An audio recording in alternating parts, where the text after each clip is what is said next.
is just coming in. There is a book called Ambedkar and Modi Reformers Ideas where Anurag Thakur is speaking. Let's listen. Ramnath Kovind ji के कर कमलों से हो रहा है और हम सब उसके साक्षी बन रहे हैं, इसलिए भी मैं आपका बहुत बहुत आभार प्रकट करता हूँ। मित्रों, Ambedkar and Modi reformers ideas और परफॉर्मर्स एग्जीक्यूशन, ये अपने आप में अंबेडकर जी के विचारों पर प्रकाश भी डालता है और किस तरह से मोदी जी ने उनको लागू किया और आम आदमी के जीवन में किस तरह से बदलाव लाने का काम किया है। यानी बाबा साहब ने जो समाज के लिए सोचा, उसको मोदी जी ने पिछले 8 वर्षों में कैसे कर दिखाया, ये अपने आप में बहुत कुछ कहता है। ये पुस्तक सिर्फ पुस्तक नहीं, बल्कि भीमराव अंबेडकर जी के साकार होते सपनों का एक ऐसा दस्तावेज है जिसे कर्मयोगी प्रधानमंत्री नरेंद्र मोदी जी ने अपने भगीरथी प्रयासों से धरातल पर उतार कर दिखाया है। और ये साफ सिद्ध करता है कि जहां चाह वहां राह है। भारत के संविधान के रूप में बाबा साहब के विचारों ने हमारे राष्ट्र की नींव रखी है और बाबा साहब का संपूर्ण जीवन जो है वो समानता, मानवाधिकार और सामाजिक न्याय के लिए समर्पित रहा है। वह दलितों, पिछड़ों और वंचितों के महानायक थे। उनके जीवन मूल्य और सिद्धांतों का आधुनिक भारत के निर्माण पर पिछड़ों और वंचितों के महानायक थे। उनके जीवन मूल्य और सिद्धांतों का आधुनिक भारत के निर्माण पर व्यापक प्रभाव है। देश को जब आजादी मिली तो प्रथम कानून मंत्री के रूप में डॉक्टर भीमराव अंबेडकर जी की कल्पना थी कि कैसे समाज में विसंगतियों से दूर किया जा सके, कैसे बहुजनों को, वंचितों को समाज की मुख्य धारा से जोड़ा जाए, विकास की गंगा सब तक पहुंचे और भारत एक विकसित देश की ओर कैसे अग्रसर हो, ये इनके विचार थे और कल्पना भी थी। दुर्भाग्य ये रहा कि आजादी के बाद कई दशक बीत जाने तक कई सरकारें आई, लेकिन उस दिशा में ज्यादा काम नहीं हो पाया। लेकिन 2014 में जनता के आशीर्वाद से पूर्ण बहुमत से प्रधानमंत्री नरेंद्र मोदी जी बने और आज हम गर्व के साथ कह सकते हैं कि बाबा साहब के सपनों का भारत आज पूरे आत्मविश्वास के साथ दुनिया की महाशक्तियों के साथ कदम ताल कर रहा है, तो नरेंद्र मोदी जी के नेतृत्व में कर। इसमें कहीं कोई संशय नहीं कि डॉक्टर अंबेडकर का पूरा जीवन वंचितों, पीड़ितों को सशक्त करने पर केंद्रित था। प्रधानमंत्री मोदी जी ने प्रधानमंत्री पद की शपथ लेते समय पहले संबोधन में ही साफ कर दिया था कि उनकी सरकार गरीबों और वंचितों की होगी और उनके पूरी तरह से समर्पित होगी। उन्होंने वायदा किया था कि सरकार पंडित दीनदयाल उपाध्याय जी के अंत्योदय के सिद्धांत पर चलेगी, जो कि डॉक्टर अंबेडकर जी के विचारों से अलग नहीं है। तब से अब तक इन 8 सालों में मोदी सरकार का हर फैसला, हमारी नीतियां और हमारे कार्यक्रम इसी लक्ष्य से प्रेरित है।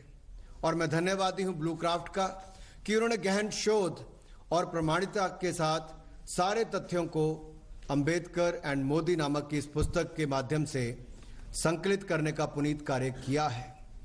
डॉक्टर अंबेडकर जी मानते थे कि औद्योगिक विकास वंचित समाज के लिए मुक्तिदाता साबित होगा और आज मेक इन इंडिया हो या आत्मनिर्भर भारत हो, प्रोडक्शन लिंक इंसेंटिव स्कीम्स हो, ये सब उसी दिशा में काम है जहां पे भारत में मैन्युफैक्चरिंग को बढ़ावा दिया जा रहा है, औद्योगिक विकास को बढ़ावा दिया जा रहा है। और इसी विजन को साकार करने के लिए प्रधानमंत्री मोदी जी के नेतृत्व में जहां एक और सरकार काम कर रही है, वहीं पर हमारे उद्यमियों ने भी कोई कमी नहीं छोड़ी है। अब तक की सरकारों में ना इतनी दूरदर्शिता थी और ना ही इतनी इच्छा शक्ति। डॉक्टर अंबेडकर जी के नाम पर वोट बटोरना और मूर्तियां बनाने का काम तो बहुत लोगों ने किया, लेकिन उनका जो विराट विजन था, देश और समाज खासतौर से वंचित वर्ग के उत्थान के लिए जो दृष्टिकोण था, उसको कदम दर कदम अगर कोई जमीन पर लागू कर रहा है तो वह प्रधानमंत्री मोदी जी, क्योंकि उन्होंने गरीबी देखी भी है और जिसने इस अभाव को देखा हो वही सशक्तिकरण की अहमियत को समझ सकता है। बाबा साहब ने सामाजिक कुरीतियों का समाधान शिक्षा को बताया था और आज मंच पर हमारे सामने उसका जीता जागता उदाहरण है कि अच्छी शिक्षा के कारण ये जो कुरीतियां हैं इनसे भी मुक्ति कैसे पाई जा सकती है। और आज के राष्ट्रपति जी को देखें या पूर्व राष्ट्रपति जी को देखें, बाबा जी के सपनों को साकार होता आज का भारत ये देख रहा है। मोदी जी की सरकार बाबा साहेब के विचारों को सार्थक करते हुए विश्वास शिक्षा में आमूलचूल परिवर्तन लाने हेतु कार्य कर रही है। और न्यू एजुकेशन पॉलिसी अपने आप में दिखाती है कि 34 वर्षों के बाद अगर देश में नई शिक्षा नीति आई है तो उसमें अपने आप में दिखाया कि कैसे मातृभाषा को कैसे प्राथमिकता दी गई है। और जो बाबा साहब के विचार थे कि वंचितों को, पीड़ितों को शिक्षा दिलाकर, स्किल्स दिलाकर स्वरोजगार के अवसर और आगे बढ़ाने का काम करना है, यही बाबा साहेब का जीवन मंत्र बहुजन हिताय बहुजन सुखाय ये हमेशा प्रधानमंत्री मोदी जी के विकास मॉडल के मूल में रहा है। और प्रधानमंत्री मोदी जी की अगुवाई में हमारी सरकार प्राथमिक, उच्च शिक्षा व चिकित्सक शिक्षा को तीव्र गति से बदल रही है। अगर आप पिछले 8 वर्षों में देखें कितने ही IIT, IIM, NIT से लेकर IIIT देश में बने। मेडिकल कॉलेजेस की संख्या को भी लगातार लगभग 204 से ज्यादा मेडिकल कॉलेज पिछले 8 वर्षों में नए खोलने का काम किया गया, जो शायद कभी 8 वर्षों में इतना ना हुआ हो। सीटें जो 78,000 थी उसको बढ़ाकर 1,06,000 से ज्यादा करने का काम किया गया। आज हमारे देश में जो डॉक्टर्स की कमी थी उसको पूरा करने का काम किया जा रहा है। आज गरीब से गरीब व्यक्ति को भी उच्च शिक्षा से लेकर अच्छी स्वास्थ्य की सुविधाएं दी जा रही। अगर मैं मूलभूत सुविधाओं की बात करूं तो हजारों गांव थे जहां बिजली नहीं थी। पिछले 8 वर्षों में हर गांव और हर घर तक बिजली पहुंचाने का काम नरेंद्र मोदी जी की सरकार ने पूरा कर लिया है और LED के बल्ब देकर बिजली बचाने का काम भी किया है। बैंक खाता 45 करोड़ लोगों का खोलने का काम किया तो आपदा के समय गरीब बहनों के खाते में 31,000 करोड़ रुपए की मदद डालने का काम एक बटन से किया तो नरेंद्र मोदी जी की सरकार ने किया है। भीम प्लेटफॉर्म की अगर मैं बात करूं, भारत इंटरफेस ऑफ मनी, आज आप UPI भीम की बात करें तो दुनिया भर के लिए उदाहरण के रूप में डिजिटल पेमेंट सिस्टम भारत का बना है, डिजिटल इंडिया को बढ़ावा दे रहा है।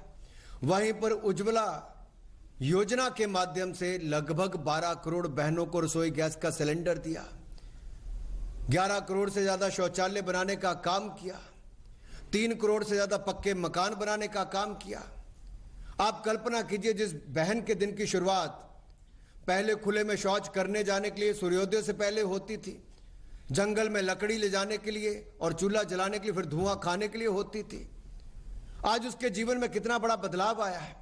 जिसको पानी लाने के लिए दिन में कई घंटे मुशक्कत करनी पड़ती थी, कभी कतार में लग के, कई बार कुएं पे जाकर, कई बार नदी के किनारे जाकर, अगर उसके जीवन में अमूलचूल परिवर्तन कोई लाया है तो बाबा भीमराव अंबेडकर के विचारों को साकार करने का काम नरेंद्र मोदी जी की सरकार ने यहां पर करने का काम किया है। हर घर को नल से जल देने का काम हो, या फिर महिला विकास के बारे में मोदी जी ने कहा कि वुमेन लेड डेवलपमेंट होनी चाहिए। और ये सारे जो मैं बातें कर रहा हूं, ये सारे महिलाओं को ही केंद्र बिंदु में रखकर किया गया है, उनके ही जीवन में बदलाव लाया गया, लेकिन उनको ही महिला सशक्तिकरण करने के माध्यम से किया गया है। मातृत्व अवकाश की हम बात करें, मैटरनिटी लीव की बात करें तो 12 हफ्तों से बढ़ाकर 26 हफ्ते करने का काम किया। महिलाओं के नाम संपत्ति करने का काम किया। मुद्रा लोन भी अगर आप देखेंगे तो मुद्रा लोन में बगैर गारंटी के ऋण देने का काम भी किया। और आज SC, ST और अन्य पिछड़ा वर्ग को ऐसे 34 करोड़ खाता को 18 लाख करोड़ रुपए से ज्यादा के ऋण दिए, तो बगैर गारंटी और बगैर कोलेटरल गारंटी के दिए तो मोदी सरकार ने दिए। उज्ज्वला योजना में, अगर उज्ज्वला योजना में SC, ST लाभार्थी देखने तो 3 करोड़ 10 लाख निःशुल्क गैस कनेक्शन दिए गए और 1 करोड़ 31 लाख पक्के मकान SC, ST के परिवारों को दिए गए। स्वरोजगार योजना के माध्यम से लगभग 80,000 लोगों को जो मैला उठाते थे उनको 27,800 करोड़ रुपए की मदद करने का काम किया। तो SC, ST के विद्यार्थियों को छात्रवृत्ति में दोगुनी वृद्धि दी।